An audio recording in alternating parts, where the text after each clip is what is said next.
ये सारी चीजें हैं। बिल्कुल। तो वहाँ पे ऐसे जो आपने ट्रेनिंग हासिल की, फिर उसके बाद क्या प्रोसेस हुआ वो थोड़ा सा बताइएगा। 2019 में मैंने जब वहाँ पे ट्रेनिंग हासिल की, क्योंकि मैं पैरालंपिक के लिए तैयारियां कर रही थी 2020 में जो पैरालंपिक्स होने वाले थे, तो उसके बाद मेरे कुछ इवेंट्स थे जो कि डिफरेंट ममालिक में थे। लेकिन आपको पता है, सबको पता है कि कोविड आ गया, तो कोविड की वजह से सारे इवेंट्स थे, जो कुछ भी था वो सारा कुछ कैंसिल हो गया। तो स्टॉप हो गया, तो कोविड की वजह से सबसे ज्यादा नुकसान मेरे स्पोर्ट्स को हुआ, मेरी ट्रेनिंग को हुआ, मेरी मेहनत को हुआ। कि मैंने पैरालंपिक के लिए काफी 6 साल से मैं तैयारियां कर रही थी पैरालंपिक के लिए, जो कि 2020 होना था। तो फिर वो 2021 पे चला गया। तो मैंने सोचा चले कुछ ना कुछ चांस बन जाएगा, लेकिन क्योंकि उसकी वजह से मेरे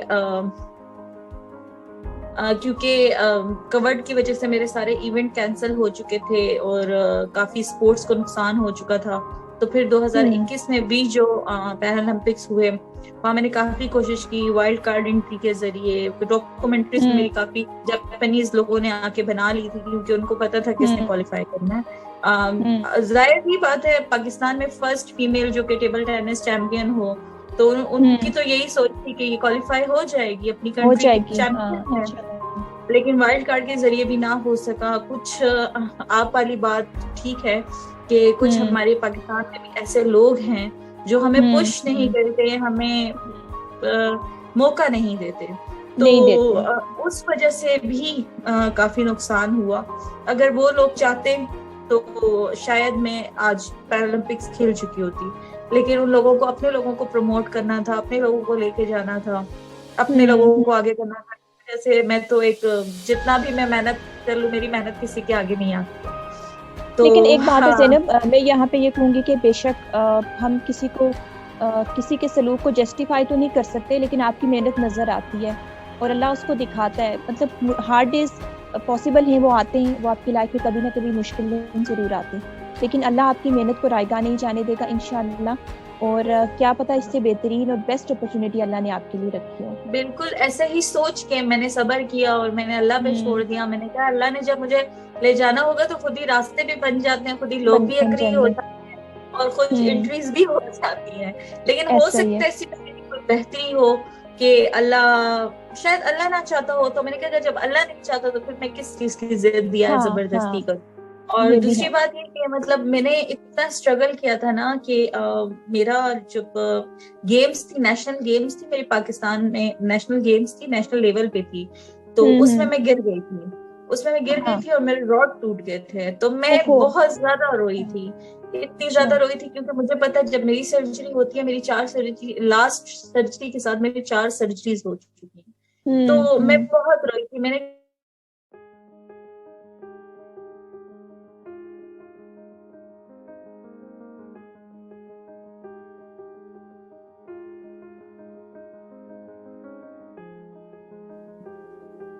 जी हाँ सॉरी, आपका इंटरनेट स्लो हो गया था। जी आप बात करें।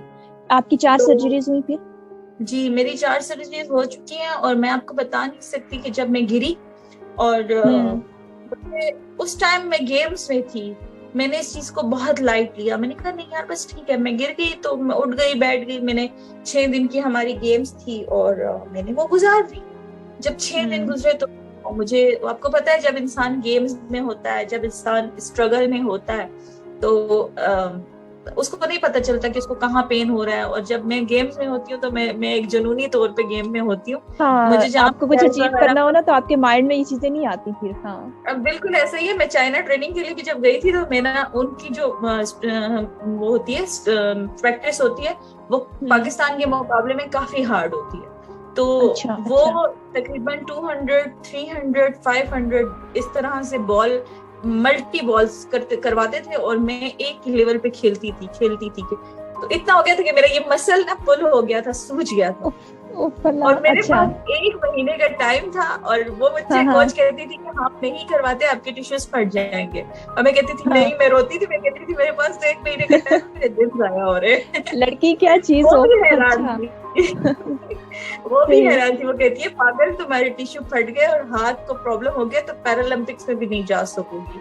और मैं हाँ हाँ वहां बैठ के रोती रहती थी। तो वो मुझे कहती थी कि अच्छा चलो ठीक है, 5 मिनट रेस्ट करोगी, 5 मिनट खेलोगी, मतलब उनका ये रूल है। वो अगर हाँ थोड़ा हाँ सा हाँ। पेन है या कुछ है तो आपने गेम नहीं खेलनी, आपने रेस्ट नहीं करना है। खेलनी। वरना हाँ आपकी हाँ। आपकी इंजरी बढ़ सकती है, आपकी गेम्स हम्म खराब हो सकती है, आपका हाथ खराब हो सकता है। हम्म तो हम्म। यकीन माने मैं उधर आइसिंग भी करती थी, हीटिंग भी करती थी। और वहां पे जाके मसाज करवाई, जो कि 3,000 रुपए की सिर्फ इस एरिया की मसाज थी।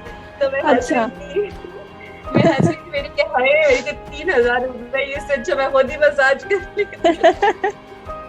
अच्छा। सीरियसली। तो ये बात मैं आपको कर रही थी कि जब मैं गिरी तो मुझे ये माइंड में बिल्कुल भी नहीं आया, क्योंकि मेरा ये था कि गेम्स थी और मैंने कहा यार बस ठीक है, गिर गई उठ गई, कोई मसला नहीं है।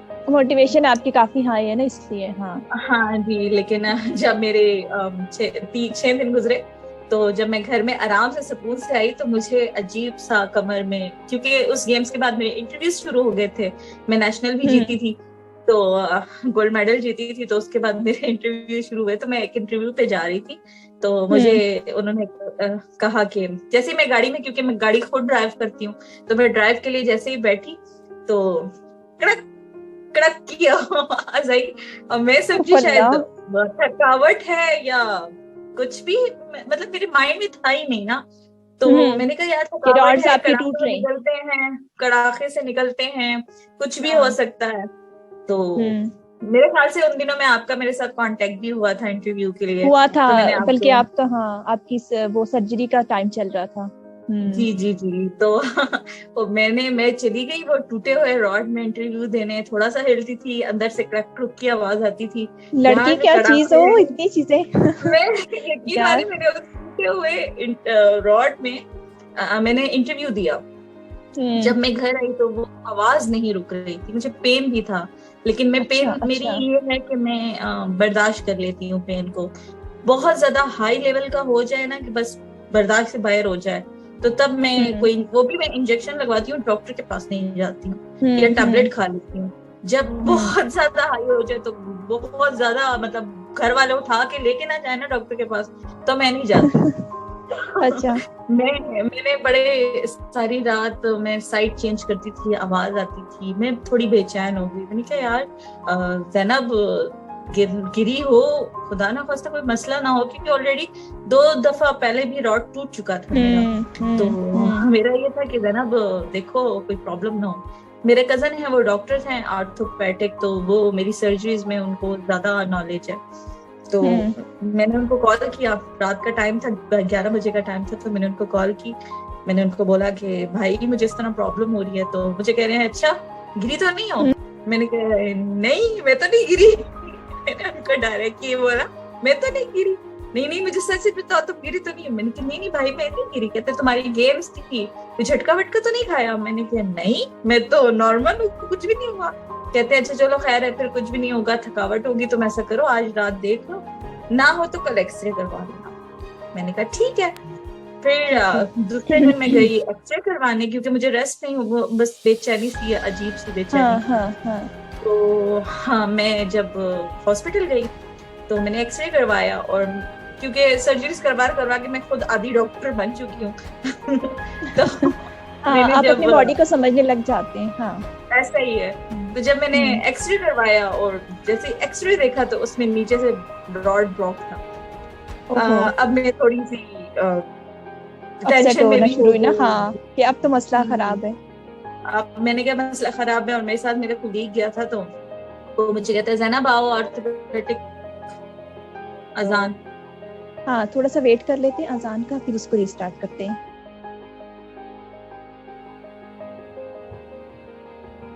जी अच्छा, आप बात कर रही थी। जी, तो मैं बता रही थी कि जब मैंने एक्सरे देखा तो मैंने कहा ये टूट गया है। तो मुझे मेरे कोलीग ने कहा कि नहीं नहीं हम ऑर्थोपेडिक जाते हैं ना, डॉक्टर को दिखाते हैं। मैंने कहा हाँ। नहीं साहब, मुझे पता है ये टूट गया है, ऑर्थोपेडिक जाने की जरूरत नहीं है। मुझे कहता है कि जैनब तुम कितने रिलैक्स होके कह रही है ये टूट गया। मैंने कहा मैं रिलैक्स नहीं होके कह रही हूँ, मैं बता रही हूँ कि ये टूट गया। तो मुझे कहता है नहीं नहीं हमने जाना है, मुझे पता है नहीं टूटा, ऐसे ही ना लगी रहो, फजूल बातें मत करो, आओ जाते हैं। मैंने कहा चलो, तो अपनी तसल्ली के लिए मुझे ले जाओ, क्योंकि मेरी सर्जरी जो है वो लाहौर में घुरकी हॉस्पिटल में हुई थी, डॉक्टर आमिर अजीज ने की थी। तो उसने सर्जरी की है वहां पे, ज्यादा उसकी सर्जरी पे कोई इतना ज्यादा समझता नहीं है। तो मैं जब डॉक्टर के पास ऑर्थोपेडिक जब वार्ड गई तो उन्होंने जब चेक किया तो जी उन्होंने एक्सरा उल्टा पकड़ा हुआ। अब वो उल्टा पकड़ा हुआ है और मैं उसको देख रही हूँ यूं करके।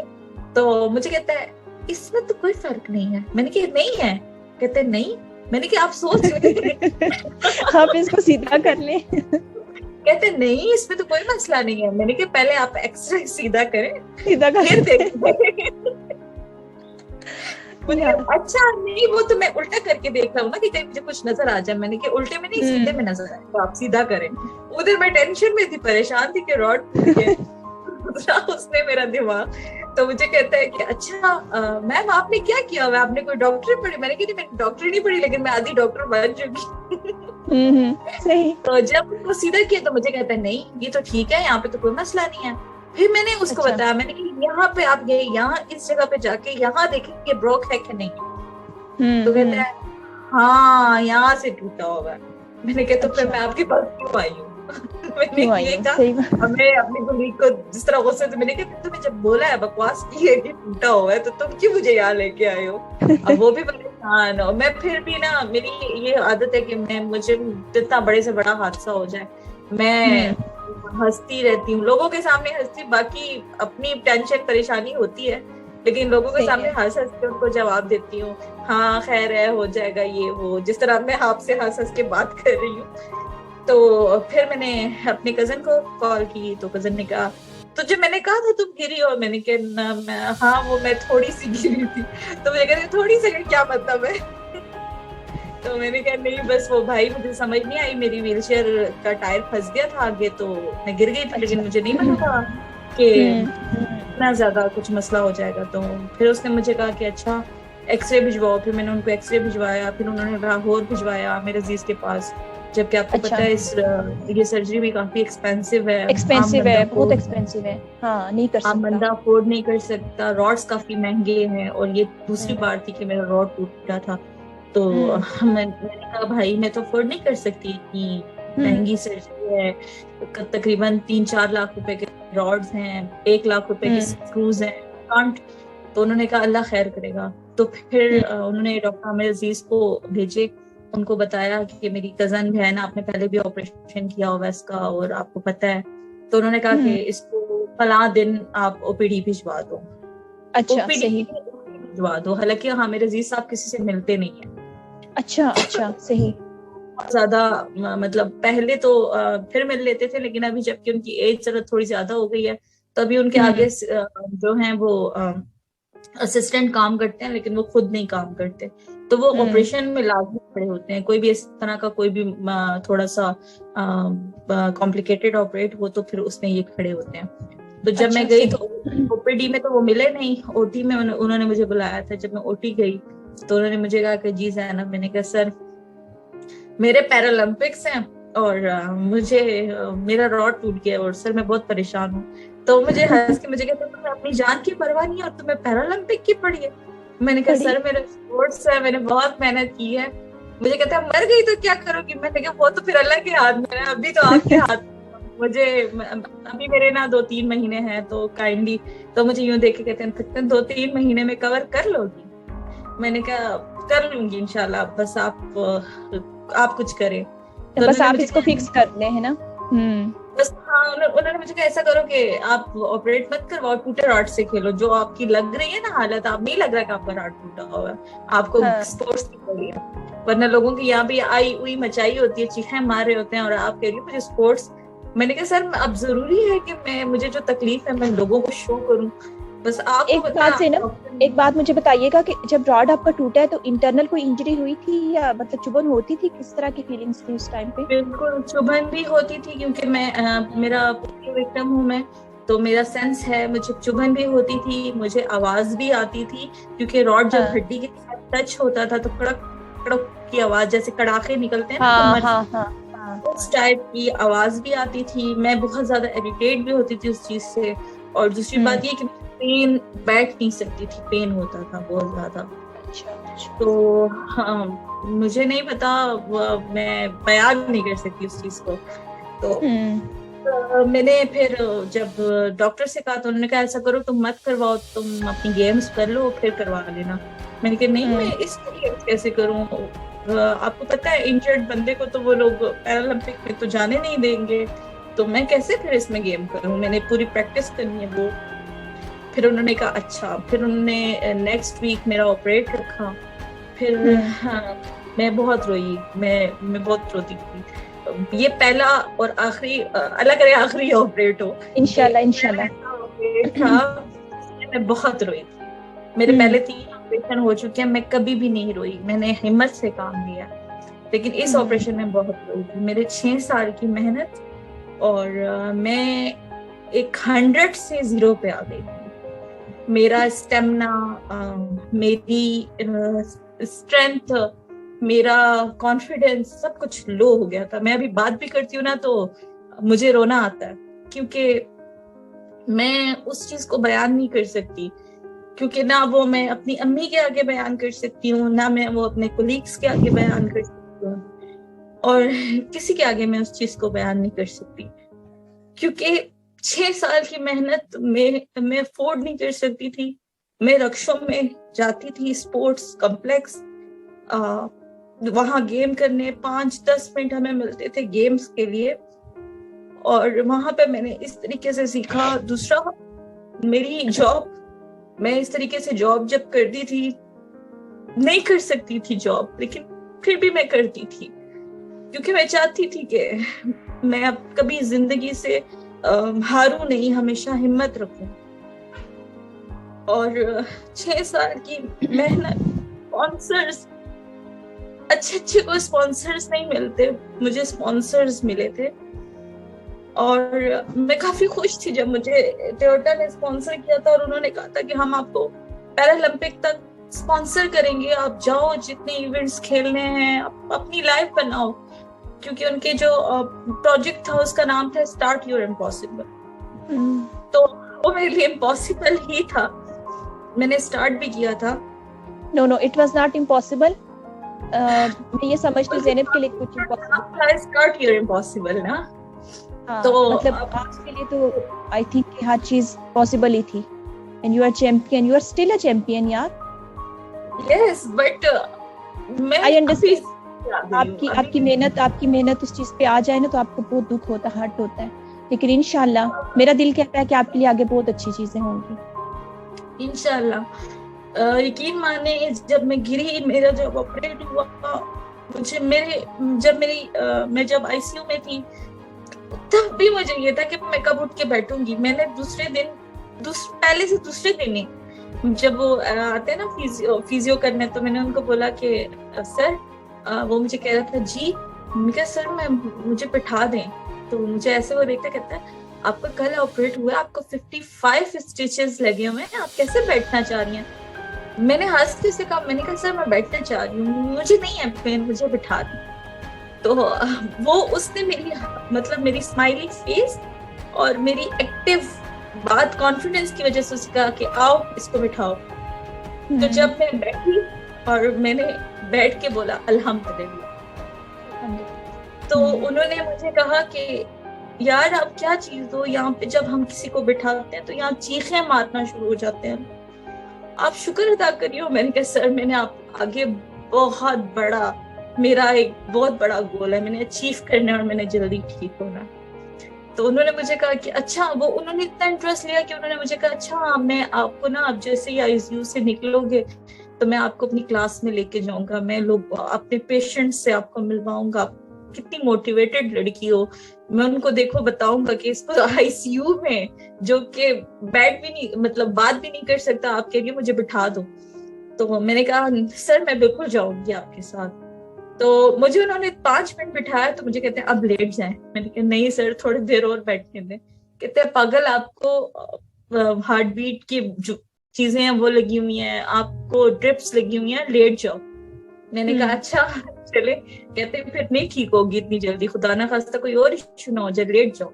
फिर मैं लेट गई। फिर तीसरा दिन था तो मैंने उनसे बोला कि मुझे आईसीयू से जाना है। तो उन्होंने कहा कि आईसीयू में जितना केयर होता है आपका, जितना केयर आईसीयू में होगा उतना वार्ड में नहीं होगा। मैंने कहा नहीं, बस मुझे जाना है, मुझे जल्दी ठीक होना। तो उन्होंने कहा ठीक है। फिर इन्होंने मुझे आईसीयू से बाहर किया, मैं वार्ड में गई। फिर टोयोटा के जो जिन्होंने मुझे स्पॉन्सर किया था, टोयोटा रावी जो थे लाहौर के जो थे, वैसे इंडस मोटर्स ने मुझे किया था, टोयोटा इंडस मोटर्स ने। तो फिर जो टोयोटा के रावी वाले थे वो आए मेरे लिए केक लेके, फूल लेके। वहाँ पे लाहौर में हमारा कोई भी नहीं था, मैं थी, अम्मी थी, मेरे साथ कोलीग्स थे, भाई था मेरा। तो वो केक लेके आए, फूल लेके आए। उन्होंने कहा कि इंशाल्लाह आपने ये गेम्स खेलनी है और आपने कुछ ना कुछ करना है। तो उससे मैं और मोटिवेट हो गई। मैंने कहा यार ये लोग मेरा इतना साथ दे रहे हैं तो मैं क्यों मैं इस चीज पे थी कि शायद मेरे स्पॉन्सर्स चले जाएं, जो मुझे अच्छी अपॉर्चुनिटी मिली है जो किसी को भी नहीं मिलती है। जो मुझे आपको पता है एक मिडिल क्लास लड़की नहीं कर सकती, जो एक जॉब कर रही हो, इतना ज्यादा कोई भी लड़की क्योंकि ये इतनी अच्छी इंटरनेशनल अपॉर्चुनिटी है और इसमें ये चीजें वाकई आपके लिए परेशान होने के, बिल्कुल ऐसा ही है। तो उन्होंने मुझे और मोटिवेट किया कि ज़ैनब आप करेंगी। कहाँ से मुझे कॉल्स नहीं आई टोयोटा की, किसी मैनेजर की कॉल आ रही है, कहीं से डायरेक्टर की कॉल आ रही है, और सारे मुझे मोटिवेट कर रहे हैं। मैं बहुत शुक्रिया अदा करूंगी टोयोटा इंडस मोटर्स का, अरशद साहब का, जिन्होंने मुझे इतना मोटिवेट किया कि मैं बेड से उठ खड़ी हुई और मैं तीसरे महीने ही मैंने कहा कि ना, मैंने तो प्रैक्टिस करनी है, मैंने तो खेलना है। वो मुझे सारे यहाँ पे जितने भी कोलीग्स थे कहते तुम फिर गिरोगी, अच्छा तुम फिर गिर। मैं कहते नहीं, खेलना है अभी। तो जैसे ही 6 महीने गुजरे तो फिर होता है इसमें 1 साल का बेड रेस्ट है, क्योंकि इसमें आपने उठना नहीं होता, आपने ज्यादा स्ट्रगल नहीं करना होता। तो उसके बाद फिर मेरी जो जॉब है पैराप्लेजिक सेंटर, जो कि हमारे सीईओ साहब है रियाज साहब, उन्होंने काफी सपोर्ट। उन्होंने कहा आप जब तक छुट्टी करना चाहें आप करें, जब तक आपका रेस्ट है आप रेस्ट करो, हम आपको नहीं परेशान करेंगे, हम आपको आप ड्यूटी पे आओ। हमें पता है कि आप आराम से बैठने वाली लड़की हो नहीं, आप तो यहाँ से इधर इधर घूमती रहती हो। तो सपोर्ट काफी था। और सपोर्ट के बाद फिर 6 महीने बाद मैंने दोबारा प्रैक्टिस शुरू की, दोबारा मेहनत शुरू की। लेकिन वही बात आती है कि जब पाकिस्तान की लोग सपोर्ट नहीं करते, जिन्होंने सपोर्ट करना होता है आगे गेम्स में, वो ना करें तो फिर आम इंसान क्या कर सकते। ऐसी बात है। तो फिर उन्होंने मेरी पैरालंपिक्स में एंट्री नहीं भिजवाई। मुझे एंड टाइम तक कहते रहे कि हमने भिजवाई है, हमने वाइल्ड कार्ड के लिए आपको अप्लाई किया है, ये वो। लेकिन नहीं गई थी मेरी एंट्री, क्योंकि चाइना के लोग, जापान के लोग आ चुके थे, मुझ पे डॉक्यूमेंट्री बना चुके थे, उनके साथ मेरा कांटेक्ट था। वो ऑर्गेनाइजर्स थे वहां के पैरालंपिक्स के, तो उनके साथ मेरा कांटेक्ट हुआ। उन्होंने भी मुझे यही बताया कि आपकी एंट्री नहीं आई, और जब तक वहां से एंट्री नहीं आती हम यहाँ पे आपको डायरेक्टली इंटर नहीं कर सकते। तो रीजन पूछे आपने या कुछ कांटेक्ट किया उन लोगों के साथ कि वो क्यों नहीं करना चाह रहे? रीजंस यही थे कि अपने लोगों को ले जाना चाह रहे थे ना, जो उनके अपने लोग थे। अपने थे सही है, उन पे फोकस था कि हाँ खिलाड़ी थे जो उनके लोगों को साथ लेके जाते हैं, उनको स्पॉन्सर करते हैं। टोयोटा ने काफी कोशिश की, टोयोटा ने काफी बार उनको कॉल्स की, स्पॉन्सर की भी बात की, सारा कुछ किया, लेकिन नहीं हुआ। इंशाल्लाह मज़ीद करेगा, आपने अपसेट नहीं होना, क्योंकि ज़ैनब तो माशाल्लाह इतनी हिम्मत वाली है, कोई ना कोई रास्ता जरूर निकलेगा। बिल्कुल ऐसे कहते हैं ना ज़ैनब।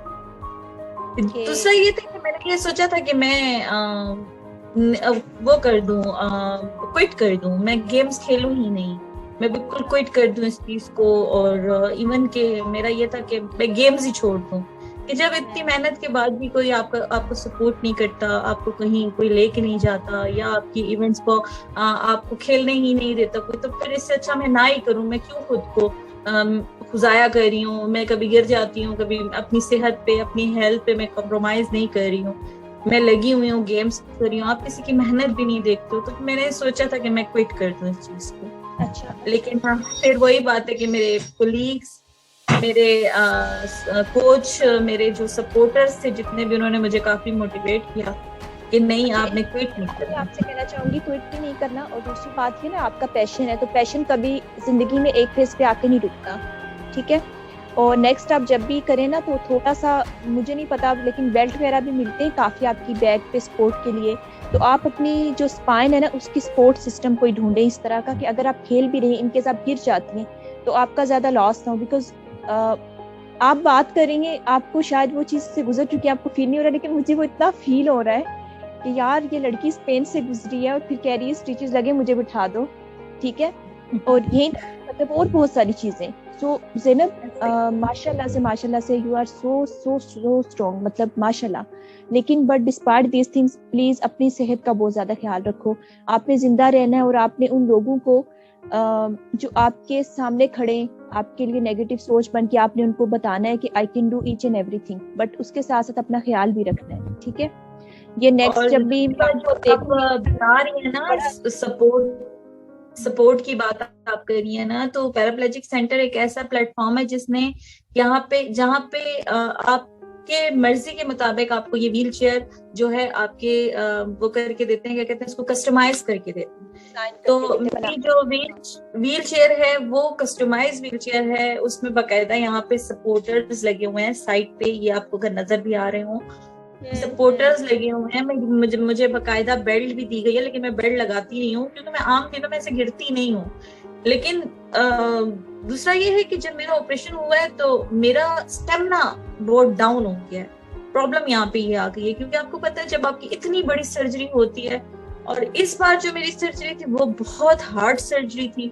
अगर मैं आपको बताऊं तो आप खुद थोड़ी हैरान हो जाएंगी कि मैंने डॉक्टर से ये बात की थी कि आप मेरा ऑपरेट वैसे भी कर रहे हैं, रॉड रिप्लेस कर रहे हैं, तो आप ऐसा करें कि थोड़ी सी ना मेरी जो हड्डी है वो दोबारा से अपनी जगह पे आई हुई है, तो उसको ना थोड़ा सा और स्ट्रेच करें और उसको थोड़ा सा और सीधा करें, क्योंकि मुझे जो सांस का प्रॉब्लम है तो वो थोड़ा सा कवर हो जाए।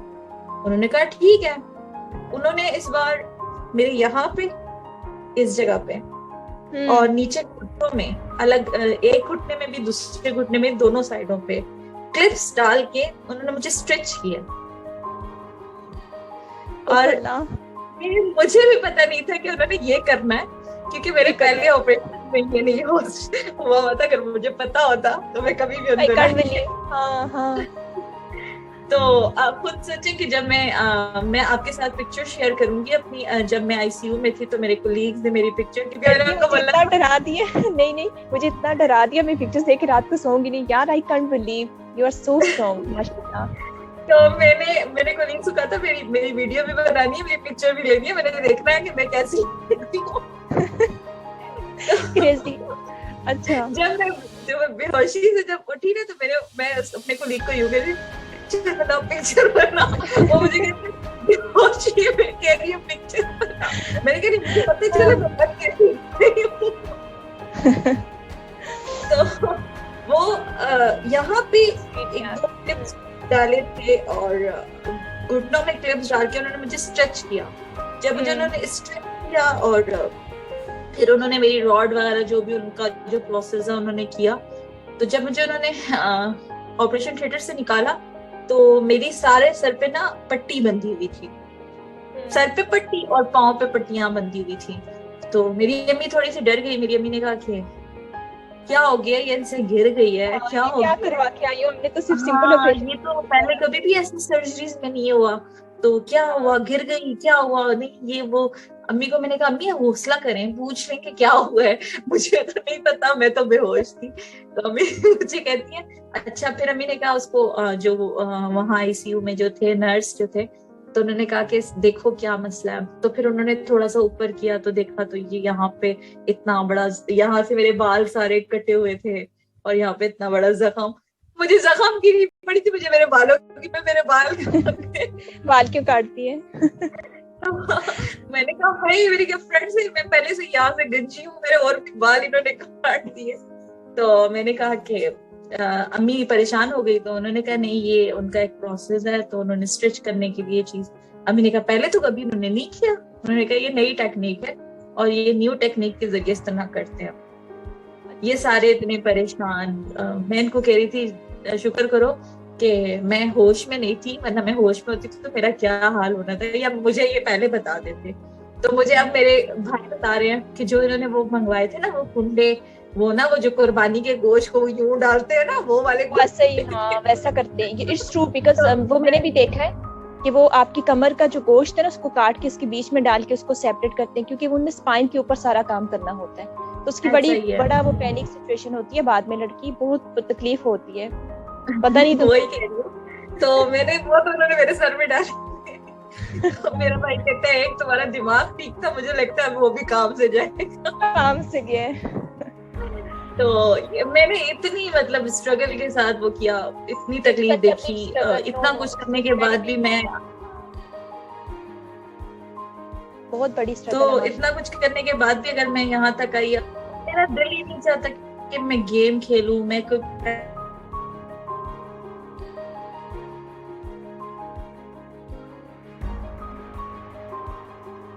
प्रैक्टिस करूं, क्योंकि जी जी ज़ैनब आवाज आ रही है आपको? आ रही है आपको? हाँ आ रही है। तो रुकना मेरा बिल्कुल दिल नहीं करता, क्योंकि मेरा इतना दिल, मैंने इतनी मेहनत की, इतना स्ट्रगल किया, अपनी हेल्थ पे कॉम्प्रोमाइज नहीं किया, अपने लोगों को नहीं देखा, अपना नहीं देखा कि मैं क्या कर रही हूँ क्या नहीं कर रही, बस दिन रात मैंने मेहनत की, लेकिन उसके बावजूद जब लोग इस तरह करें तो आपको कहाँ दिल मानता है कि आप अपनी स्पोर्ट। कोई बात नहीं, आपने इस चीज को कंटिन्यू करना है, छोड़ना नहीं है, बिकॉज ये एक तो आपका पैशन है, दूसरी बात ये कि जो आपने इतना सेक्रीफाइस किया अपनी हेल्थ के ऊपर, इतनी चीज़ों का आपने लॉस किया, तो उसको ज़ाया नहीं जाने देना। इंशाल्लाह इसके ऊपर कोई स्ट्रेटजी बनाते हैं, मैं भी कोशिश करूंगी कि जो मेरे एंड से हो सका मैं आपको इस चीज़ के अंदर ज़रूर सपोर्ट करूँ। अच्छा दूसरा ज़ैनब, मुझे थोड़ा सा आप बात करते हैं आपके बचपन के साइड से कि किस तरह का बचपन था, आपकी डिसेबिलिटी कैसे हुई, किस तरह आप व्हीलचेयर पे हैं, आपकी फैमिली के हिसाब से थोड़ा सा मुझे बस बता दें आप।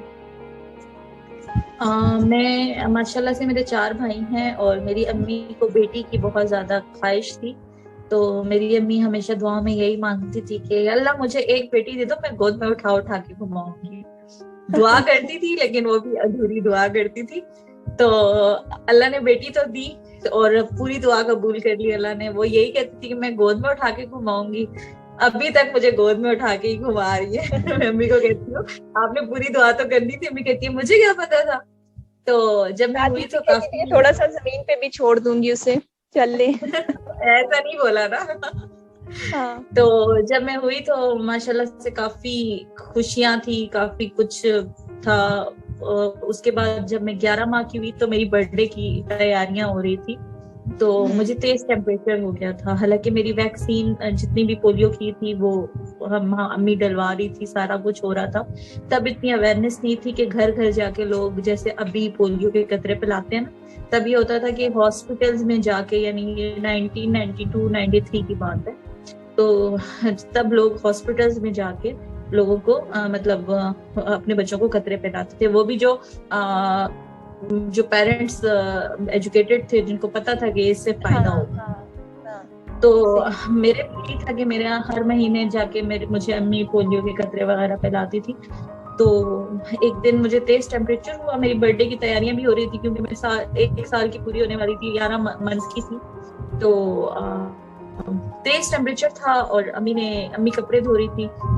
अम्मी के मुंह से ये सारी बातें सुनी है, मुझे तो याद नहीं। तो अम्मी कह रही थी तुम बेबी स्टेप्स लेती थी उस टाइम पे, तो मैं कपड़े धो रही थी, तो बहुत ज्यादा तेज टेम्परेचर था।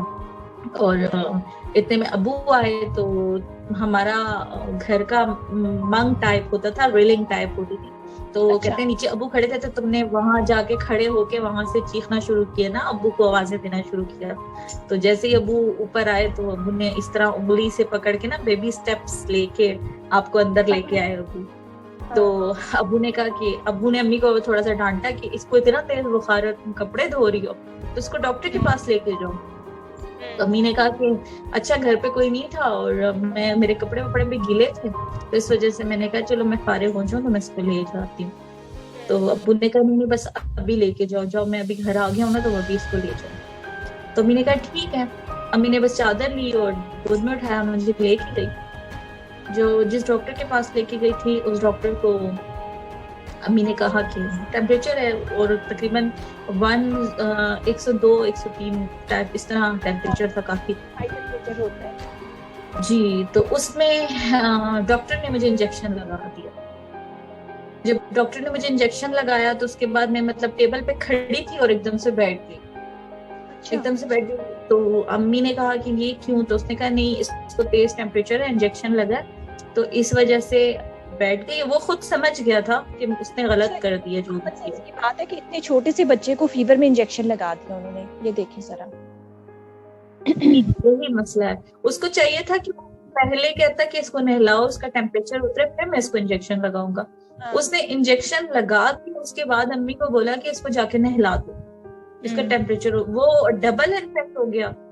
और इन्फेक्शन ज्यादा इंजेक्शन की वजह से हुआ, क्योंकि मुझे लगा था जहाँ पे इंजेक्शन वो जगह मेरी बिल्कुल ब्लू नीली हो गई थी। तो अम्मी ने कहा कि इतना सख्त इंजेक्शन इसने लगाया है कि उस बच्ची का जो वो गोश्त है वही नीला हो गया। तो कहता नहीं नहीं वो खैर है, बच्ची ये है वो है। अम्मी कह रही है उस दिन के बाद तुम पूरी पैरालाइज हो गई थी, सिर्फ तुम्हारी गर्दन हिलती थी, बाकी तुम लेट गई थी। तो मुझे नहीं पता, अम्मी कहती है हम तुम्हें मुत्तकिया रख के बिठाते थे, हम ये कहते थे टेम्परेचर ज्यादा है इसलिए बैठ नहीं पा रही है, इसलिए खड़ी नहीं हो पा रही है। फिर जब ठीक नहीं हुई तो फिर मैं तुम्हें दूसरे डॉक्टर के पास लेके गई। और उस टाइम पे वो कहते हैं बहुत समझदार कोई डॉक्टर था उस टाइम का, तो उसने कहा था कि बीबी जाओ उसको घर पे बिठा दो, ये अब कभी नहीं चल सकेगी। अच्छा। तो अम्मी ने कहा क्यों, तो उसने कहा कि ये तो पोलियो हो गई है इसको। तो अम्मी ने कहा ये क्या बात, मैं तो पोलियो के कतरे भी पिलाती हूँ, सारा कुछ करती हूँ। तो उसने कहा जो इंजेक्शन आप लोगों ने लगाया वो टेम्परेचर में गलत इंजेक्शन लगा है उसको, उसकी वजह से अटैक हुआ। बस अम्मी वो तो माँ बाप तो एक अलग वो होते हैं, उनको कहाँ इस चीज का सब्र आना था कि हमारी बेटी एक तो लौती बेटी और फिर इतनी दुआओं से हुई हो और फिर वो इस तरह हो जाए। कभी एक डॉक्टर के पास तो कभी दूसरे डॉक्टर के पास, कि पूरे पाकिस्तान में मुझे मेरी माँ बाप ने लेके गए हैं ना कि कहीं से इसका इलाज हो जाए। इतना इलाज हुआ कि मैं बैठने लगी, मेरी जबान भी बिल्कुल, मैं अम्मी कह रही थी तुम बोल भी नहीं सकती थी, तो जबान भी मेरी काम करने लगी, मतलब इतने इलाजों के बाद। तो अच्छा। इतना हुआ कि बस पाँव का कोई इलाज ना निकला उसमें। अम्मी कहती है बहुत मैं घूमी, बहुत कुछ किया, लेकिन अभी तक मेरी अम्मी मुझे कहती है वो फलां जगह पे डॉक्टर है तो वो इलाज करता है। तो मैं कहती हूँ अम्मी बस अभी तो छोड़ दे मुझे, अभी तो रहने दे, क्योंकि अम्मी हमारी तो अम्मी जो हमारी होती है ना अम्मियाँ, उनका तो होता है कि बस किसी जगह से कोई पता चल जाए तो बच्चे ठीक ही हो जाए एकदम से। हाँ बस वो दम वाला है, उधर चले जाओ वहां तो बच्चे ठीक हुए हैं, वहां फला अम्मी बस छोड़ दे मुझे, मैं ठीक हूँ, मुझे क्या हुआ है। तो मुझे अम्मी कहती है नहीं ये यहाँ, फिर अम्मी के दिल के लिए मैं चली भी जाती हूँ। अभी तो खैर मैंने बहुत अवॉइड करना शुरू कर दिया इन चीजों को, क्योंकि आप जब समझदार हो जाते हो तो आपको पता चल जाता है, आप एक्सेप्ट जब कर लेते हो अपनी डिसेबिलिटी को तो फिर आपके लिए बहुत इजी हो जाता है सारा कुछ। तो फिर ये था कि जो खुशियां थी वो काफी ज्यादा गम में बदल गई, जब एक बच्ची हो इतनी दुआओं से और इतनी मनतो मुरादों से। फिर उसके बाद मुझे एक जगह इलाज, दूसरी जगह इलाज, बहुत इलाज करवाए। मेरी अम्मी अबू मुझे गोद में उठा के कभी कहीं कभी कहीं, कभी लाहौर, कभी इस्लामाबाद, कभी कहाँ बहुत ज्यादा घुमाया, लेकिन वो ज़ैनब वापस नहीं आई जो चलती फिरती थी। लेकिन एक्सेप्ट तब उन्होंने किया जब मैं थोड़ी सी समझदार हुई, मैंने उनको समझाया, मैंने उनको बताया कि मैं एक्सेप्ट कर चुकी हूँ उस चीज को, आप लोग टेंशन ना लो। तो तब उन्होंने थोड़ा एक्सेप्ट किया। और मेरी इस जगह पे पहुंचने के लिए सबसे बड़ी मेहनत मेरी अम्मी की, कि मेरी अम्मी ने हर हाल में मेरा बहुत साथ दिया, चाहे वो स्कूल है, चाहे वो कहीं जाना है, चाहे वो रिश्तेदार हैं, चाहे वो कुछ भी है। मेरी अम्मी ने मेरा बहुत साथ दिया। और मैं कहती हूँ कि अल्लाह ताला मेरी अम्मी को जिंदगी दे कि उन्होंने, अगर मेरे ख्याल से अगर मेरी अम्मी ना होती तो मैं आज इधर ना होती। ऐसा ही है। तो और ये सपोर्ट बहुत मैटर करती है ज़ैनब, आपके पेरेंट्स खासकर, आप जिन लोगों के साथ रहते हैं ना। ये मैं पहले भी मैंने किसी का इंटरव्यू किया था, तो वो यही कह रही थी कि अगर घर से आपको सपोर्ट ना मिले तो आप बाहर कुछ भी अचीव नहीं कर सकते, क्योंकि सोसाइटी तो ऑलरेडी मतलब वो बेरहम है। उसका एक परसेप्शन है कि इस तरह के लोगों को, जैसे आप बात करी कि लड़की है, इसको क्यों ये चीजें कर रही है, करते होंगे इस तरह की बातें। तो मुझे थोड़ा सा ये भी बताएं कि आपने कुछ इस तरह की चीजें फेस की सोसाइटी की तरफ से, अपने रिलेटिव्स में कुछ बातें हुई या कोई चैलेंजेस इस तरह के आए? बहुत ज्यादा मेरे रिलेटिव जितने भी थे ज्यादातर सपोर्ट करते थे हर चीज पे। चाहे वो मेरी चचा की बेटियां थी तो उन्होंने मुझे यही कहती थी, पढ़ो पढ़ो, भाई है ना, भाई उठा के लेके जाएंगे, तुम पढ़ो, सिर्फ तुम करो। मुझे सपोर्ट बहुत किया। लेकिन कुछ ऐसे लोग थे जो कि ये कहते थे कि दिमाग खराब है इसका, पागल हो गई है, ये क्या कर लेगी, हमने क्या कर लिया कि ये कर लेगी। तो मेरी अम्मी को कितने लोग भड़काते थे कि तुम ऐसे ही अपने आप को, बस बच्ची है वो तो हो गई अब माजूर, उसका पीछा छोड़ दो और बस छोड़ दो उसको, अपने आप को क्यों साथ में हलकान करियो, अपने आप को क्यों साथ में खराब करियो। मेरे अब्बू की ख्वाहिश थी कि मैं कुछ बनूं, और मेरी अम्मी ने मेहनत की मेरे साथ बहुत ज्यादा, क्योंकि मेरे अब्बू की 7 साल पहले डेथ हो गई। और उसके बाद भी मैं काफी ज्यादा, क्योंकि मैं अब्बू से बहुत ज्यादा अटैच थी, और मेरे अब्बू नहीं थे, दोस्त थे। तो तब मुझे अभी भी लगता है कि वो मेरे साथ ही है। लेकिन जब मैं कामयाब हुई तो मेरे अब्बू मेरे साथ नहीं थे। मुझे अफसोस इसी बात का होता है कि जब मैं कामयाब हूँ तो मेरे अब्बू मेरे पास नहीं है। मुझे इसी चीज का अफसोस है कि शायद मैं उनके सामने 2-3 मेडल्स तो ले आती, उनको थोड़ा सा तसल्ली तो हो जाती। इंशाल्लाह अब्बू नहीं है साथ, लेकिन वो हमारे जो पेरेंट्स होते हैं उनकी दुआएं हमारे साथ रह जाती हैं। ये वालिदैन का और औलाद का रिश्ता ही ऐसा होता है कि वो ना भी हो ना तो उनकी दुआएं हमें अपने साथ में रखती हैं। तो इंशाल्लाह आपकी अब्बू की दुआएं आपके साथ होंगी। और यार ये जो इतनी स्ट्रॉन्ग हो तो एटीट्यूड, तो ये सब उनकी दुआएं, उनकी सोच आपके अंदर है ना, आपने उसको जिंदा रखा हुआ। तो अच्छा, एक और बात मुझे बताओ। और आपको रिश्तेदार की बात करी थी तो उसका मैं आपको सिर्फ इतना बता दूं कि रिश्तेदारों ने इवन इतना तक कहा कि इसको कहीं भिजवा दो, यानी ये घर में रहने के काबिल ही नहीं है, क्या करेगी, क्या हो जाएगा कि बोर्डिंग में भिजवा दो, हॉस्टल में भिजवा दो, यहाँ तक बात है। जब मैं पढ़ने के लिए जाती थी तो मोहल्ले के लोग कहते थे इनका दिमाग खराब है, इसको पढ़ा रहे हैं, ये इसको पढ़ा के क्या कर लेंगे, क्यों 4 बच्चे हैं, 4 बेटों को मेहनत करे, बेटी का क्या करती है, इस तरह की बातें बहुत। अब जब वही लोग हैं जो अब वही लोग हैं जो मुझे कॉल्स करके पूछते हैं, बुलाते हैं अपने घरों में, आप आओ, आप आती क्यों नहीं हो, आप मिलती नहीं हो, आप फोन नहीं उठाती हो, वही लोग हैं। तो मुझे खुद पे इसलिए प्राउड फील होता है कि मैंने उन्हीं लोगों को मुंह तोड़ जवाब दिया है कुछ। माशाल्लाह। अच्छा ज़ैनब, मुझे बताएं कि अगर ज़ैनब को एक वर्ड में डिस्क्राइब करें आप, एक लफ्ज में, तो वो क्या होगा? Live on wheels. सही। मतलब मैं जितनी मैं आपकी कन्वर्सेशन अभी तक मैं सुन रही हूँ, तो मैं तो आपको कह सकती हूँ जस्ट लाइक कि एक मजबूत पहाड़ की तरह हैं आप माशाल्लाह से। तो यू आर सो स्ट्रांग। मेरा लक़ब लाइव ऑन व्हील्स इसलिए कि मेरी जो जिंदगी है वो व्हील्स पे, पहियों पे जिंदगी में गुजार रही हूँ, और मैं पहियों पे उड़ रही हूँ। बस जहाँ मेरा दिल जाता है, जहाँ मेरी मर्जी जाती है, मुझे ये पहिए ले जाते हैं। तो इसलिए मैं कहती हूँ ये मेरे व्हील्स हैं और मेरी लाइव ऑन व्हील्स है। तो मैं यही कहूंगी कि मैंने एक सुना था लाइव ऑन व्हील्स, तो वो होता है कि ट्रैवल लोगों की होते हैं जो ट्रैवल करते हैं, और वो उनकी लाइफ जो होती है वो व्हील्स पे होती है, लेकिन सही मायनों में हमारी लाइफ ऑन व्हील्स है। Yes, it's true, it's very true. अच्छा, ये मुझे बताएं कि हम लोग जिस तरह से आप डिफरेंट लोगों के साथ इंटरेक्ट करती हैं, व्हीलचेयर पे होते हैं, जो सुन भी नहीं सकते, देख भी नहीं सकते, उनको क्या मैसेज देना चाहेंगी, और खासकर उन अफराद को क्या कहना चाहेंगी जो नॉन डिसेबल हैं, हमारे जो पेरेंट्स होते हैं, जो आप जिस चीज़ से आप गुजर रही हैं, तो इस तरह के बहुत सारे पेरेंट्स अपने बच्चों के साथ जो डेली बेस पे इंटरेक्ट करते हैं, फैमिलीज करते हैं, उनके लिए आपका क्या मैसेज होगा? पेरेंट्स के लिए मेरा ये मैसेज होगा कि काइंडली अपने बच्चों को बहुत सपोर्ट करें, क्योंकि आज आप उनके साथ हैं, कल आप उनके साथ नहीं हैं। तो आपके बच्चे दर बदर रुलने से अच्छा है कि वो अपना कुछ बन जाए, अपना कुछ अचीव करें और किसी के आगे भीख ना मांगे। सबसे बड़ी बात ये, क्योंकि व्हील चेयर यूजर्स को तो भीख के लिए एक आम बंदा समझा, भीख मांग रहा है, वीर माजूर है, इसको मांगने के अलावा और क्या चाहिए। लेकिन मैं चाहती हूँ कि वो अपने बच्चे को इतना सपोर्ट करें कि वो कल को अपना नाम बना सके। अब जिस टाइम पे हमने अपना नाम बनाया था तब कुछ भी नहीं था, ना इंटरनेट हमारे पास था, ना अवेयरनेस थी।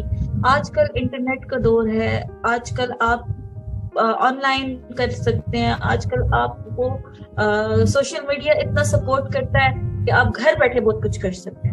तो काइंडली अपने बच्चों को पढ़ाएं, तालीम दें उनको, ताकि वो तालीम के जेवर से उनको रास्ता करें। क्योंकि अगर आप उनको तालीम देंगे तो वो कुछ बन सकेंगे, वो कुछ कर सकेंगे घर में बैठ के। चाहे आप कहते हैं वो बाहर नहीं जा सकता, लेकिन वो ऑनलाइन इतना कुछ कर सकता है। वो लोगों को मोटिवेशनल स्पीच दे सकता है, लोगों को मोटिवेट कर सकता है, ऑनलाइन क्लासेस ले सकता है, बहुत कुछ ऐसा है। तो पेरेंट्स को तो मैं ये कहूंगी कि अपने बच्चों को सपोर्ट करें, किसी जगह पे भी अपने बच्चों को ये ना करें कि वो नहीं कर सकते। हमेशा उनको बोलें कि आप लोग कर सकते हो, क्योंकि कल को आप उनके साथ नहीं होंगे और उनके आगे पूरी पहाड़ जैसी लाइफ है। और जो मेरे जैसे हैं, person with disability, women with disability, जितने भी लोग हैं मुझे सुन रहे हैं, आप लोग सब अपना एक गोल अचीव करें। जरूरी नहीं है कि आप उसको गोल सेट करें, जरूरी नहीं है आप उसको अचीव करें, लेकिन आप अपनी मेहनत करें, आप अपनी कोशिश करें। तो आप रास्ता अपने लिए ढूंढोगे तो अल्लाह ताला रास्ता बना देता है। और दूसरी बात, मैं अपनी कम्युनिटी से ये कहना चाहूंगी कि खुदारा इत्तेफाक करें, आपस में इत्तेफाक करें। और अपनी कम्युनिटी को मैं ये भी कहना चाहूंगी कि अगर कोई आगे बढ़ रहा है तो उसे पुश करो, उसको खींचो नहीं पीछे, उसको पुश करो, उसको सपोर्ट करो। हर एक बंदे की अपनी जगह है, अपनी फील्ड है, हर कोई अपनी फील्ड में बहुत अच्छा काम कर रहा है। किसी का रास्ता ना मारो, क्योंकि किसी का रास्ता मारने से ना आप आगे जा सकते हो और उस बंदे को भी, उसकी मेहनत आपको नहीं पता कि उसका कितना स्ट्रगल है और वो कितना पीछे से किस कंडीशन में वो पीछे से इस मकाम तक पहुंचा है। तो आप उस चीज को, हर पर्सन विद डिसेबिलिटी को मैं ये कहना चाहूंगी कि मैं उनके आगे मैं हाथ नहीं जोड़ सकती, लेकिन मैं उनको यही कहूंगी कि इत्तेफाक करो, एक दूसरे को सपोर्ट करो। जब हम लोग इत्तेफाक करेंगे, एक दूसरे को सपोर्ट करेंगे, तो हमें कामयाब होने से कोई भी नहीं रोक सकता। और एक मुट्ठी बनेंगे, आपको पता है जब हम सब एक मुट्ठी बनेंगे ना तो हम बहुत कुछ कर जाएंगे। सिंगल में देखेंगे, कहते हैं ना ग्रुप्स में, टीम्स में जितना वर्क होगा उतना हम अपनी कम्युनिटी के लिए काम कर सकते हैं, डिसेबिलिटी पे काम कर सकते हैं, हम ट्रांसपोर्ट पे काम कर सकते हैं। टीम्स बनाए, ना कि मुखालिफ टीम्स बनाए। मैं ये कहूँगी मुखालिफ टीम मत बने, सब टीम पर काम करें। जिसका जो काम है उसको वो करने दें। कोई स्पोर्ट्स में है, कोई सोशल मीडिया पे है, कोई इसकी जो ऑर्गेनाइजेशन है, काइंडली एक दूसरे को सपोर्ट करें। और ये मेरी आप सबसे रिक्वेस्ट है। Thank you so much Zainab, thank you so much, जज़ाकल्लाह। और मैं सीरियसली आज मैंने आपके साथ जो टाइम गुजारा मुझे बहुत अच्छा लगा। मतलब मैं आपको सिर्फ फेसबुक पे देखती थी, जहाँ पे भी आपकी कोई स्टोरी आती वो देखी, लेकिन इतना पर्सनली और इतनी डीप में जाके आपके प्रॉब्लम्स को, आपके चैलेंजेस को मैंने आज जाना, मुझे बहुत अच्छा लगा। थैंक यू सो मच, आपने हमें ज्वाइन किया, टाइम दिया, और जो इतनी खूबसूरत बातें आपने कही कि हमें बजाय एक दूसरे के लिए रास्ते में रुकावटें बनाने के, हमें एक सपोर्ट सिस्टम बनना चाहिए। बिकॉज ज़ैनब जो अचीव कर रही है, ज़ैनब ने जो किया है वो अल्लाह ने उसके लिए लिख दिया है और वो अल्लाह के करीब है, क्योंकि अल्लाह हर इंसान को उसके लेवल के अकॉर्डिंग, उसकी नीयत के मुताबिक नवाजता है। तो ज़ैनब को जो मिल रहा है वो उसकी चॉइस है, वो उसे अल्लाह ने दिया। हमें उस पर खुश होना चाहिए, हमें दुआ करनी चाहिए और हमें उसके लिए रास्ते खोलने चाहिए। और इस इंटरव्यू के थ्रू मैं ये कहना चाहूँगी कि जो लोग भी सुनेंगे वो ज़ैनब के लिए जो भी आपकी तरफ से सपोर्ट हो सकती है, हमने ज़ैनब के पैशन को रुकने नहीं देना, हमने इसको आगे लेके जाना है। बिकॉज मैं ये चाहती हूँ, आज मेरा दिल कह रहा है कि इंशाल्लाह ज़ैनब को हम सिर्फ पाकिस्तान में नहीं, इंटरनेशनल लेवल से लोग खुद आके ज़ैनब को लेके जाएं, कि ये हमारे लिए फख्र की बात होगी। तो आज मैं हमारी जो एपिसोड है इसको यहीं पे क्लोज करूंगी, और मैं आप सबसे रिक्वेस्ट करती हूँ कि हमें SMT को भी सपोर्ट करें, और उसके अंदर जो हम इंस्पिरेशनल स्टोरीज लेके आते हैं स्पेशली उनको सपोर्ट करें। उनके चैनल्स पे जाके, उनके सोशल अकाउंट्स पे जाके आप उनकी स्टोरीज को देखें, उनकी जर्नीज को देखें, उनसे बात करें, उनके लिए एक सपोर्ट सिस्टम बने कि वो किस तरह से अपनी लाइफ को नहीं बल्कि कई लोगों की लाइफ को चेंज कर रही हैं। और ज़ैनब एक रियल एग्जांपल हमारे सामने है जिनको हम हर जगह पे कोट कर सकते हैं। Thank you so much. अपना बहुत ज़्यादा ख्याल रखिएगा। इंशाल्लाह फिर आपसे मुलाकात।